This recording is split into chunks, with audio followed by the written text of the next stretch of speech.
Alhamdulillahi wa ala alihi wa sahbihi wa man tabi'ahum bi ihsanin ila yaumidin, amma ba'd. Ikhwatal iman wa akhwati bidin rahimani wa rahimakumullah. Kita teruskan dars kitab Dalilus Salik ila Alfiyah Ibnu Malik. Yang kemarin kita sudah sampai pembahasan tentang beberapa syarah untuk kitab Alfiyah. Kita sampai pada poin yang kedua, yaitu syarah yang ditulis oleh Ibnu Ummi Qasim Al-Maradi. Sekarang kita baca poin yang ketiga, yaitu syarah Ibnu Nadhim. Nah, yang ketiga adalah syarah dari Ibnu Nadhim, syarah dari anak dari penadhim sendiri, yaitu anaknya Ibnu Malik, yang bernama Muhammad Badruddin bin Muhammad bin Abdullah bin Malik. Beliau wafat tahun 686 Hijriah. Dan syarah ini terkenal dengan nama Syarah Ibnu Nadhim karena penulisnya adalah anak dari penulis Alfiyah itu sendiri. Dan kitab ini matbu, tercetak satu jilid, mujallad satu jilid, dan ada tahqiq dari Dr. Abdul Hamid As-Sayyid.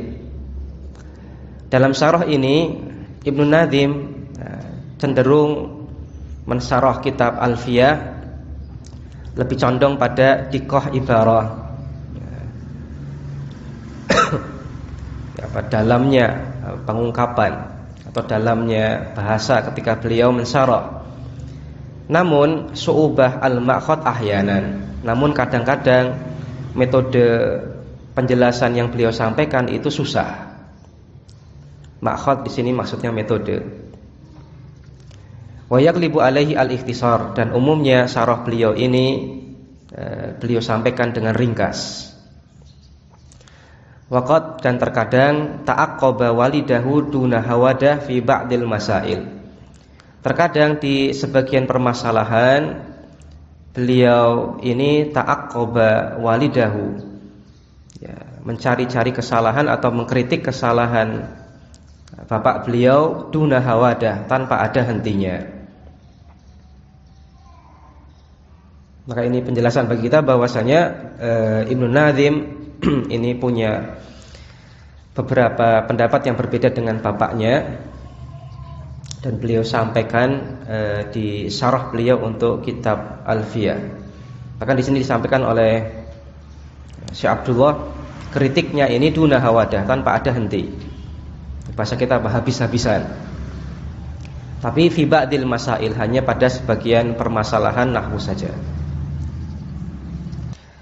Yang keempat adalah syarah dari Abu Ishaq Ibrahim bin Musa Asy-Syatibi, yang beliau wafat tahun 790 Hijriah.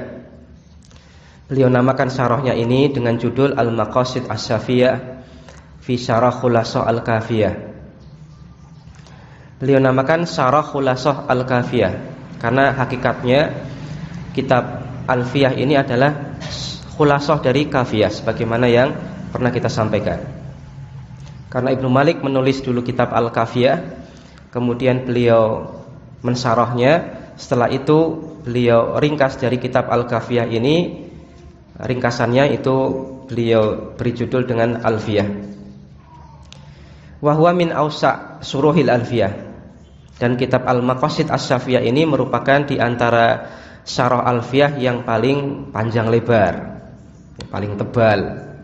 Kenapa demikian? Waqad tubi'a, karena dicetak dalam 10 jilid plus faharis daftar isi.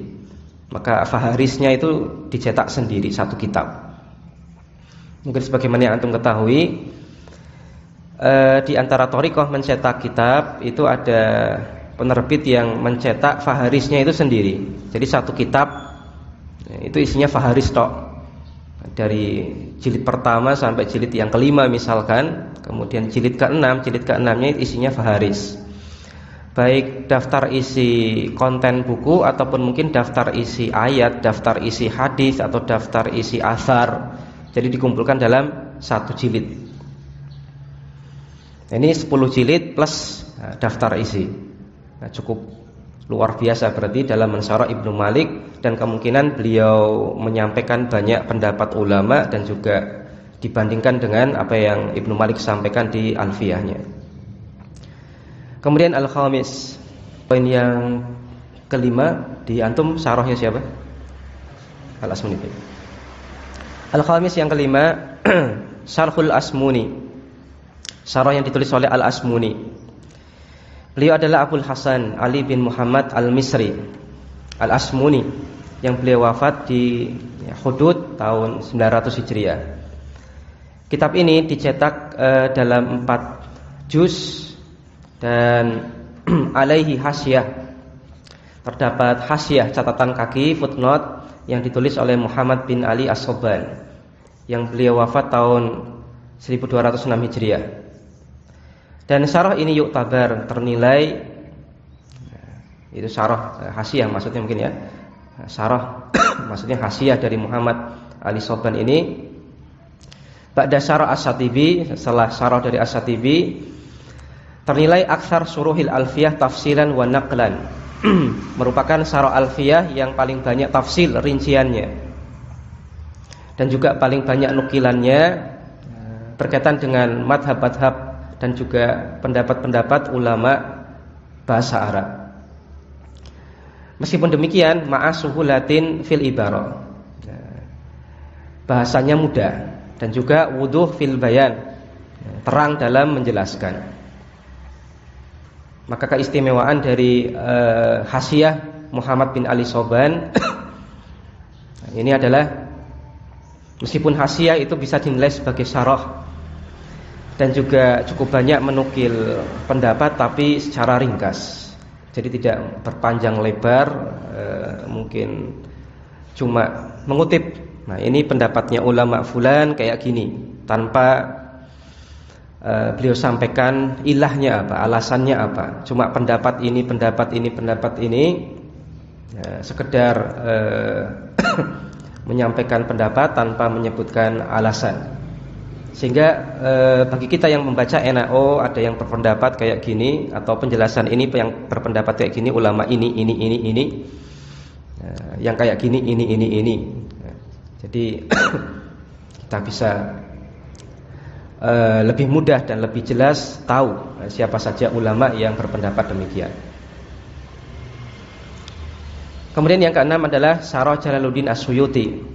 Beliau adalah Abdurrahman bin Abu Bakar bin Muhammad As-Suyuti, wafat tahun 911 Hijriah. Beliau beri judul syarahnya ini dengan Al-Bahjah Al-Mardiyah. Dan ini adalah sebuah kitab syarah yang ringkas sekali, matbu', yang ini tercetak bihamis di catatan pinggir Syarah Ibnu Aqil. Wa matbu'un wahdahu, namun juga ada yang tercetak sendiri. Jadi ada penerbit yang mencetak Syarah Imam As-Suyuti ini di catatan pinggir Syarahnya Ibnu Aqil, tapi ada juga yang penerbit yang mencetak secara tersendiri tidak bersama dengan Syarah Ibnu Aqil. Kemudian yang ketujuh, Syarah Abu Zaid Abdurrahman bin Ali bin Saleh Al-Mikwadi Al-Fasi, yang beliau wafat tahun 801 Hijriah. Matbu, kitab ini sudah dicetak, dan syarah ini ada hasyah, ada catatan kaki tulisan Syekh Ahmad bin Abdul Fattah Al-Malawi Al-Azhari. Wa tab'atun tsaniyatun, dan cetakan yang kedua untuk kitab ini ada hasyah dari Ibnu Hamdun bin Al-Hajj. Sedangkan cetakan yang ketiga itu tanpa hasyah. Wallahu a'lam, ini nampaknya Syekh Abdullah punya koleksi untuk kitab ini, sehingga beliau tahu betul ini cetakan pertama gimana, cetakan kedua gimana, cetakan ketiga gimana. Dan kalau seandainya betul beliau punya cetakan yang beragam untuk satu judul kitab, maka ini bisa kita ambil kesimpulan, tidak ada salahnya apabila kita mengikuti perkembangan cetakan sebuah buku. Nah, kemudian apabila ada revisi, kemudian ada tambahan penjelasan dari penulis buku, tidak ada salahnya apabila kita beli lagi, meskipun sebelumnya sudah pernah beli. Oleh karena itulah kita jumpai sebagian asatidz itu menjual kitabnya. Kenapa? Karena dapat cetakan yang baru, cetakan yang lama dijual atau dikasihkan kepada tulab. Maka ini adalah syarah untuk Alfiyah Ibnu Malik. Dan juga dari sini kita bisa ambil faedah apabila antum beli syarah Alfiyah Ibnu Malik, harus teliti. Apakah ini cuma satu syarah saja dalam satu kitab, ataukah mungkin syarah plus hasyiah atau syarah plus syarah. Sehingga ketika kita membaca dan memahami dan ingin mengutip pendapat, ini kita tidak salah paham. Oh, ini ternyata ini yang di sini syarahnya Ibnu Aqil, yang di sana di catatan tepi itu adalah syarah dari ulama yang lain. Apalagi mungkin kalau kita beli cetakan klasik, itu sangat memungkinkan untuk satu kitab itu ada syarah, kemudian ada beberapa hasyiah. Hasyiah dari ulama A, ulama B, ulama C. Dan ada model kitab yang ukuran kitabnya itu tidak sebagaimana kitab yang kita miliki. Ada kitab yang cukup lebar. Ini ukuran berapa ini kalau kitab kita ya? A berapa ini? A5 ya? B5. Ada yang ukurannya sekitar F4 tapi agak lebar. Ada kitab yang dicetak dengan ukuran demikian. Dan biasanya kitab yang dicetak dengan ukuran demikian itu tadi, ada matan, ada syarah, kemudian untuk syarahnya ini ada hasyiah, ada hamis. Jadi padat itu, satu halaman itu hampir nggak ada yang kosong. Apalagi untuk kitab cetakan klasik. Nah, sekarang kita bahas ulama yang membuat prosa untuk Nadham Alfiyah Ibnu Malik.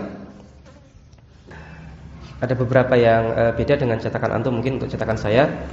Amal ladzina nassaruha, adapun para ulama yang membuat prosa untuk Alfiyah, fa fi muqaddamatihim atau muqaddimatihim, maka pendahulu mereka atau yang terdepan di antara mereka adalah Al-Allamah Jamaluddin Al-Ma'ruf Ibni Hisham An-Nahwi. Al-Allamah Jamaluddin yang terkenal dengan kunyah Ibnu Hisham An-Nahwi, seorang ahli nahwu yang beliau wafat tahun 762 Hijriah. Dalam sebuah kitab yang terdiri dari satu jilid yang beliau beri judul dengan Awdahul Masalik ila Alfiyah Ibni Malik, matbu'un, dan kitab ini sudah dicetak. Wa alaihi, dan padanya terdapat hawasin, footnote yang ditulis oleh Al-Ustadz Muhammad Muhyiddin Abdul Hamid. Dan syarah ini atau untuk prosa ini dikenal dengan nama At-Tawdih. Kemudian kitab At-Tawdih ini disyarah oleh Syekh Khalid Al-Azhari An-Nahwi yang wafat tahun 905 Hijriah. Beliau beri judul untuk syarahnya ini dengan At-Tasrih Bimadmunit Tawdih. Dan kitab ini tergolong syarhun mufidun, sebuah syarah yang berfaedah dan tercetak dalam 2 jilid. Dan saya sangat amat sarankan antum untuk punya Awdahul Masalik. Karena ini bisa terhitung sebagai syarah juga. Meskipun ini hakikatnya adalah nasar, prosa untuk bait-bait alfiyah, tapi ini bisa kita statuskan sebagai syarah atau penjelas bagi yang dimaksudkan oleh Ibnu Malik dalam kitab alfiyah beliau. Dan antum cari cetakan yang ada footnote-nya. Yang footnote-nya ini antum pilih isinya tentang penjelasan syair dari bait-bait Ibnu Malik. Untuk syahid-syahid nahwi berupa syair yang disampaikan oleh Ibnu Malik dalam alfiyah beliau. Pilih cetakan yang seperti itu. Saya agak lupa cetakan mana dan yang ngasih footnote siapa, tapi ada. untuk kitab Awdahul Masalik. Karena untuk masalah syair sebagaimana kita ketahui, bagi kita yang mungkin baru awal belajar syair ini kadang-kadang salah paham terhadap makna syair. Sehingga supaya tidak salah paham terhadap makna syair dan makna umumnya bagaimana serta kosakata yang terdapat pada syair tersebut, ini kita butuh kitab-kitab yang modelnya seperti ini. Footnote-nya berisi penjelasan dari syair. Syukur-syukur penjelasan ini siapa yang menulis syairnya, kemudian biografi singkat dari penulis syair. Apalagi kalau kita baca kitab klasik, Syahid Nahwinya kebanyakan syair dan boleh jadi berupa pepatah, peribahasa dalam bahasa Arab. Yang kadang-kadang peribahasa ini ada asal muasalnya. Kenapa kok sampai diperibahasakan seperti itu? Sebagaimana mungkin yang antum pernah belajar kitab Qatrun Nada atau syarahnya dari Syekh Abdullah Ta'jilun Nada, itu ada ibarah idza qalat hadami fasaddiquha. Apabila Hadami mengatakan sesuatu maka benarkan, maka percayai. Kenapa demikian? Lianna maqala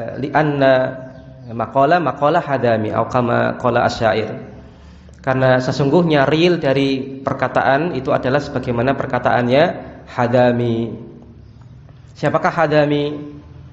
Yang mana pepatah ini, pepatah tadi yang kita sampaikan itu adalah pepatah yang mengibaratkan tentang jujurnya penukilan berita. Jadi kalau ada orang yang jujur menukil berita, itu sering diibaratkan dengan sebagai Hadami. Siapakah Hadami? Ceritanya, Hadami ini adalah salah seorang istri dari seorang penyair zaman jahiliyah. Dan sang penyair ini punya lebih dari satu istri. Suatu ketika si madu dari Hadami ini marah kepada Hadami. Kemudian dia datang kepada Hadami membawa arit. Apa itu arit? Apa bahasa kita? Sabit ya mungkin ya. Jenis sabit. Nah, bayangkan perempuan bawa sabit. Ya akhirnya kenalah bagian badan dari Hadami ini sabit itu, kena sabit. Menyabit dalam bahasa Arab itu dibahasakan dengan hadama. Artinya apa? Hadami itu artinya adalah si wanita yang kena sabit. Nama aslinya bukan Hadami. Akhirnya Hadami bales.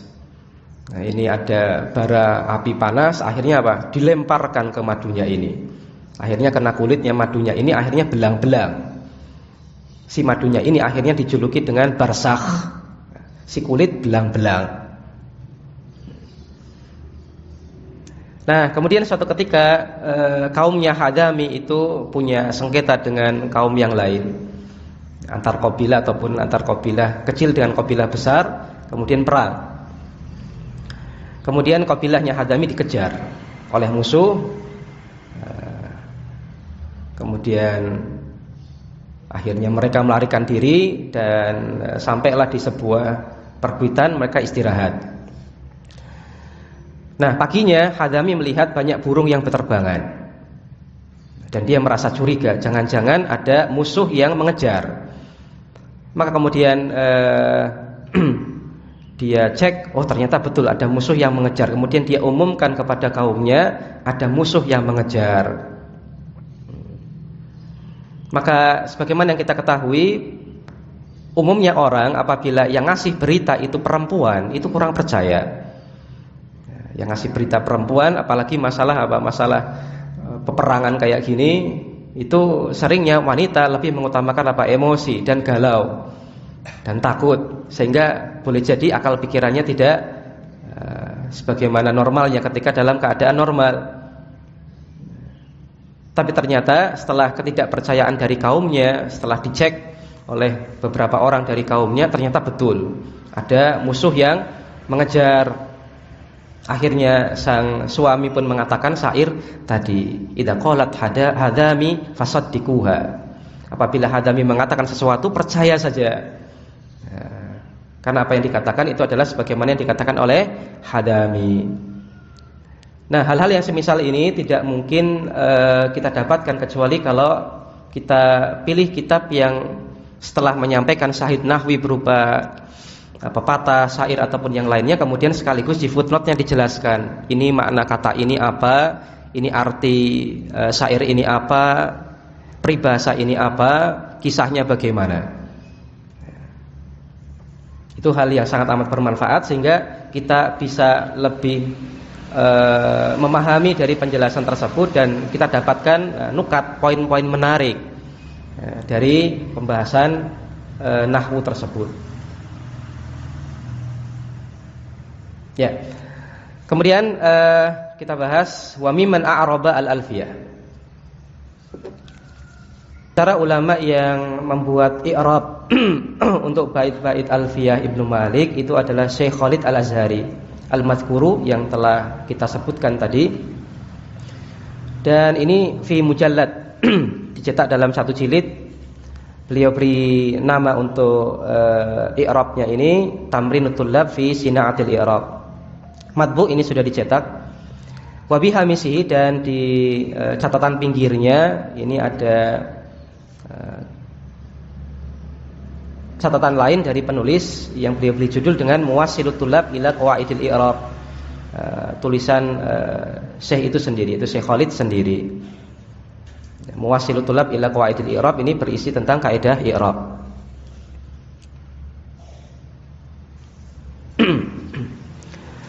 Maka ini menunjukkan bahwasanya di antara metode ulama ketika menulis atau mengi'rab sebuah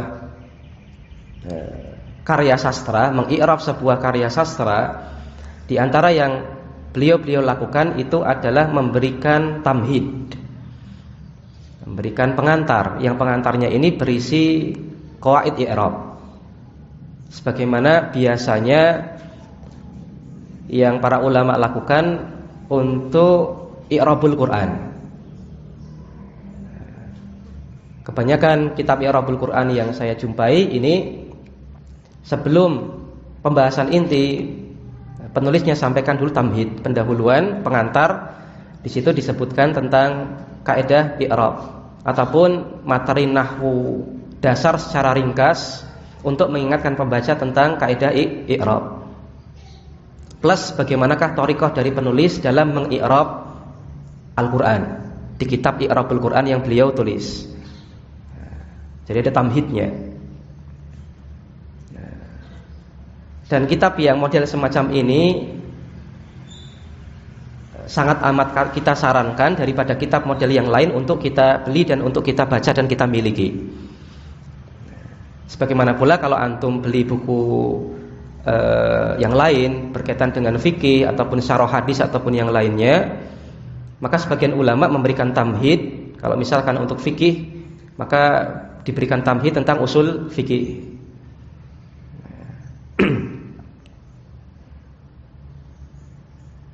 Begitu pula ada usul hadis ataupun ilmu-ilmu yang kita butuhkan untuk memahami pendapat ulama dalam sebuah kitab fikih. Kalau ada buku yang antum lihat kok seperti ini, itu sangat-sangat amat kita sarankan untuk antum baca dan antum miliki. Apalagi untuk mubtadiin. Kenapa demikian? Yang pertama, antum nanti nggak repot. Kalau antum lupa tentang kaidah fikih ataupun mungkin tentang usul fikih, antum tinggal buka halaman sebelumnya tanpa harus buka kitab yang lain. Dan biasanya tarjihan dari penulis itu berkaitan dengan tarjihan yang beliau bawakan pada pembahasan usul fikih ataupun qawaid fikih yang beliau bawakan di tamhid tadi. Jadi logika berpikirnya sejalan. Ini berbeda kalau mungkin antum punya kitab usul fikih, qawaid fikih ataupun yang lain, kemudian antum punya syarah untuk sebuah kitab fikih yang memungkinkan usul fikih ataupun qawaid fikih yang antum baca tarjihannya berbeda dengan pendapat dari pensyarah dari kitab fikih ini. Sehingga antum agak susah untuk memahami kenapa kok sang ulama mentarjihnya seperti ini. Itu qawaid atau usulnya itu bagaimana? Kenapa? Karena antum punya kitab fikih tapi qawaid atau usul tarjihan dari penulisnya itu berbeda dengan syarah kitab fikih yang antum baca. Hadhihi ba'du syuruhil alfiyah wa khidmatil ulama laha. Maka ini adalah sebagian syarah alfiyah dan khidmah ulama untuk kitab alfiyah. Wa hiya min syuruhin katsiratin tadullu ala ahamiyatil alfiyati wa qimatiha inda nuhati. Banyaknya syarah untuk kitab alfiyah menunjukkan tentang pentingnya kitab alfiyah dan bernilainya kitab alfiyah di sisi para ulama nahwu. Fa inna kathratas suruhi ala kitabin ma dalilu ahammiyatihi wa faidatihi. Karena sesungguhnya banyaknya syarah untuk sebuah kitab apapun itu merupakan tanda pentingnya kitab tersebut dan berfaedahnya kitab tersebut. Nah, di sini kita baca ala kitabin ma. Ma-nya di sini ma yang artinya apa? Di cetakan antum sama kitabin ma ada. Baik, ma-nya di sini statusnya ma apa? Kan ma macam-macam. Kalau kita jumpai ma, maka ada ma yang dia statusnya huruf nafi, yaitu ma yang artinya tidak. Ada ma yang statusnya isim istifham. Kata tanya. Ada ma yang statusnya isim mausul, artinya apa-apa yang atau semua yang. Ada juga ma yang statusnya adalah isim syarat. Dia menjazmkan dua fiil. Nah, ini ma yang mana?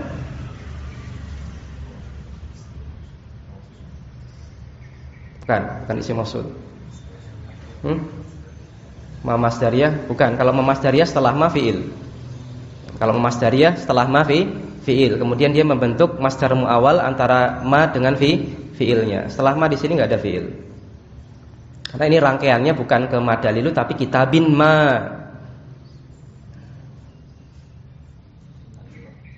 Iya, nakirah. Ma-nya di sini sebagian ulama mengatakan ma nakirah mutlak. Itu ma yang artinya apapun itu.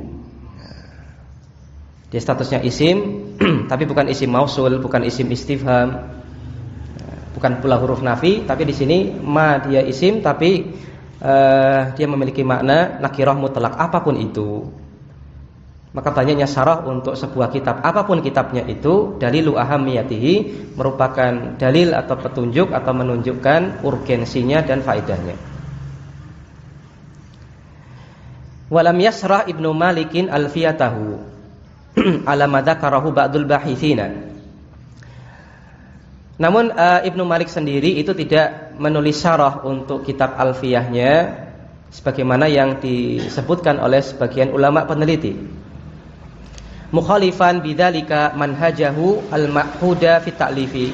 Yang ini berbeda atau menyelisihi kebiasaan metode beliau dalam menulis. Haitsu kana yasrahu mutunahu wa arajizahu. Karena biasanya beliau mensyarah matan kitab yang beliau tulis dan juga rojas dari nadham syair yang beliau tulis sendiri. Wala'allahu taraka syarhaha iktifaan fima yabdu bi syarhil asli wa huwa al-kafiyatu. Dan boleh jadi beliau tidak mensyarah kitab Alfiyah iktifaan karena mencukupkan diri fima yabdu nampaknya bi syarhil asli, mencukupkan diri dengan syarah kitab asalnya yaitu Al-Kafiyah. Karena Alfiyah ini mukhtasar dari Al-Kafiyah. Al-Kafiyah itu ditulis dulu, kemudian Ibnu Malik membuat syarah untuk Al-Kafiyah, kemudian setelah itu beliau baru menulis kitab Alfiyah. Maka hakikatnya Alfiyah itu ringkasan dari Al-Kafiyah. Fa innahu syarahaha qabla an yunadzima al-Alfiyah. Karena Ibnu Malik membuat syarah untuk Al-Kafiyah sebelum beliau membuat nazam untuk Alfiyah. Sehingga syarhul kafiyati syarhun li alfiyatihi. Syarah untuk Kafiyah ternilai syarah juga untuk kitab Alfiyah.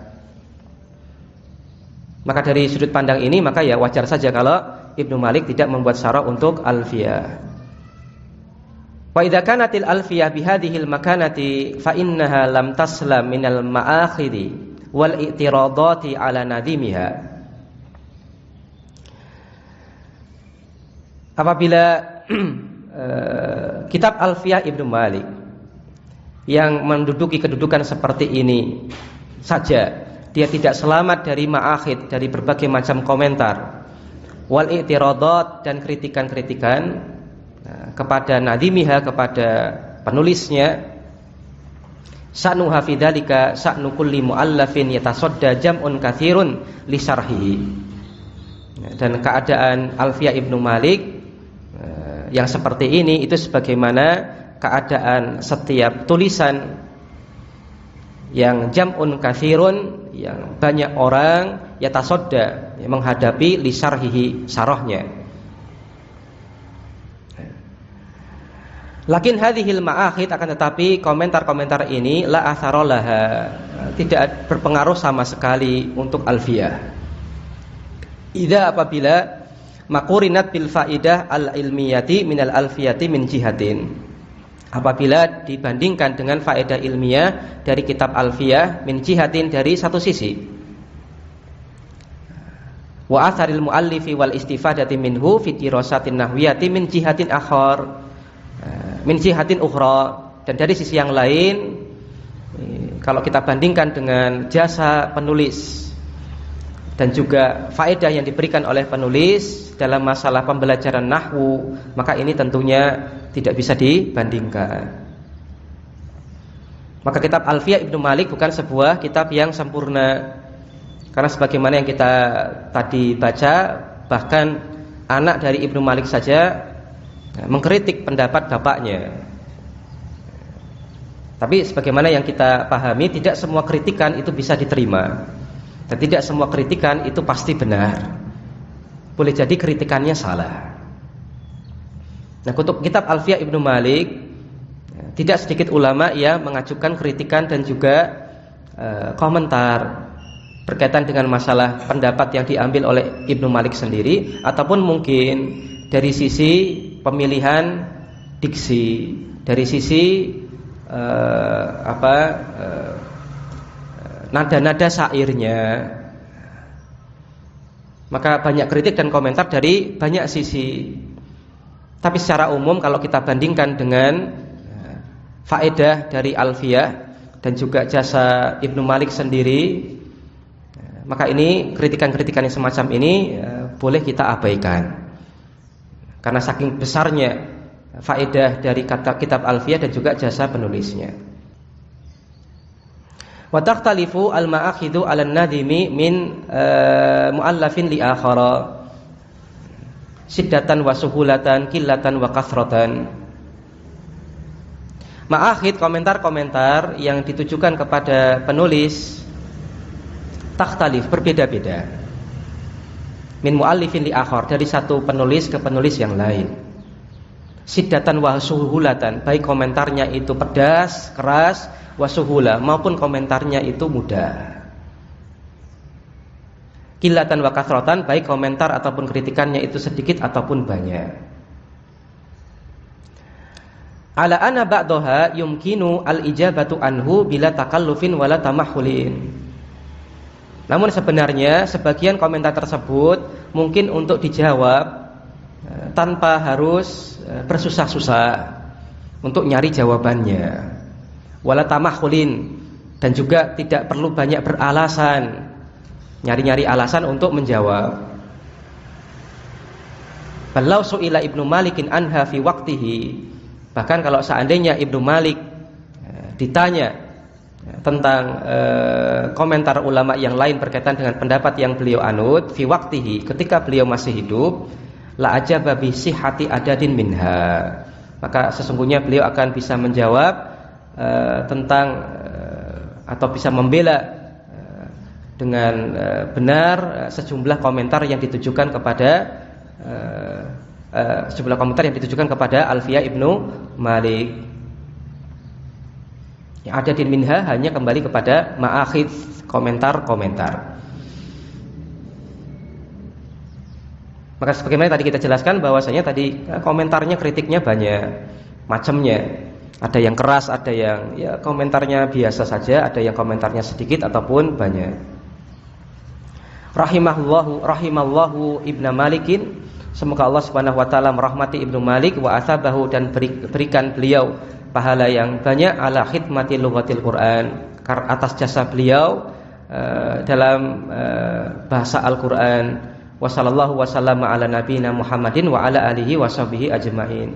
Semoga salawat dan salam dari Allah tercurahkan kepada Nabi kita Muhammad, juga kepada keluarga beliau, para sahabatnya semuanya. Ikhwatal iman wa akhwati fiddin rahimani wa rahimakumullah. Maka ini adalah sedikit gambaran tentang kitab Alfiyah Ibnu Malik yang perlu kita pahami dan kita ketahui, dan juga beberapa kitab syarah ataupun nasr ataupun i'rab untuk syair dari Alfiyah Ibnu Malik, yang apabila antum punya rezeki lebih, maka saya sangat amat sarankan untuk membeli kitab-kitab yang tadi kita sarankan. Yang pertama tadi Awdahul Masalik, kemudian juga kalau syarah kitab klasik, ulama klasik untuk Alfiyah, ya pilihlah syarah Ibnu Aqil beserta beberapa hawasi untuk syarah Ibnu Aqil. Mungkin cukup itu dulu. Seandainya antum mau ngoleksi, punya uang banyak dan pengen ngoleksi kitab, ya boleh beli semuanya. Atau mungkin kita cukupkan pada syarah yang paling tebal tadi, syarah Imam Asy-Syatibi, syarah Abu Ishaq Ibrahim bin Musa Asy-Syatibi yang ada 10 jilid. Monggo dibeli. Dan semakin antum belajar itu semakin mengasihkan, karena akan kita jumpai berbagai macam pendapat ulama, dan juga alasan-alasan ulama kenapa berpendapat demikian, dan bagaimanakah logika mereka berpikir dalam masalah bahasa. Ya, kadang-kadang kalau kita baca bantahan ulama satu dengan ulama yang lain, itu kita ketawa sendiri. Kenapa? Kita yang bingung. Ini mana yang benar? Itu kayaknya benar, ini kayaknya benar. Maka ketika itu kita butuh tarjihan dari pensyarah utama. Butuh tarjihan dari pensyarah utama. Maka nanti kita butuh tarjihan dari Syekh Abdullah. Beliau sampaikan ini pendapat ulama fulan, ini kayak gini, alasannya kayak gini. Ulama fulan kayak gini, alasannya kayak gini. Kemudian ditarjih oleh Syekh Abdullah. Itu penting sekali.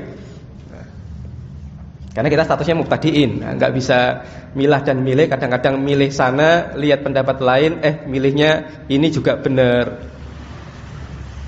Tapi ada juga pendapat ulama yang ini kita bisa rasakan, wajar sebagai manusia, agak makso. Betul-betul makso. Nah, kenapa demikian? Karena ada seringnya ini kasusnya yang terjadi adalah bagi ulama yang memilih i'rab yang agak sulit. Milih i'rab dengan i'rab yang agak sulit, yang keluar dari kaidah. Ini biasanya alasannya agak makso.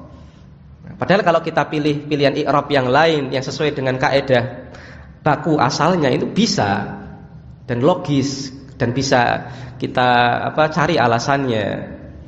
Tapi bagi ulama-ulama yang sudah terlanjur memilih pendapat dengan i'rab yang agak sulit, itu bebannya lebih. Kenapa? Karena harus nyari alasan yang ini kadang-kadang takalluf dan juga tadi tamahul, agak memaksa lah. Tapi ini wajar. Kenapa? Karena manusia boleh jadi khata' di sana dan di sini, melakukan kekeliruan di sana dan di sini. Tapi dengan ini kita bisa tahu bahwasanya ternyata dalam masalah nahwu ataupun masalah bahasa itu pun sebuah lautan yang luas. Tidak hanya cuma satu pendapat, tapi mungkin ada berbagai macam pendapat. Yang berbagai macam pendapat ini memberikan faedah kepada kita supaya kita tidak jumud dalam masalah kaidah. Sebagaimana mungkin kemarin kita sampaikan berkaitan dengan i'rab untuk asma'us sittah, ada itmam, ada qasr, ada naqas. Sehingga ketika ada syair yang berbunyi Ja'a Aba Muhammad, maka kita enggak berburu-buru nyalahkan. Kok Aba enggak Abu? Harusnya kan marfu dengan wow. Padahal di situ pakai pilihan i'rab, bukan i'rab itmam. Demikian yang bisa kita baca di kesempatan pagi hari ini. Kita akan masuk ke muqaddimah dari Alfiyah di pertemuan pekan depan insyaallah taala beserta syarah dari Syekh Abdullah. Demikian, subhanakallahumma wa bihamdik asyhadu an la ilaha illa anta astaghfiruka wa atubu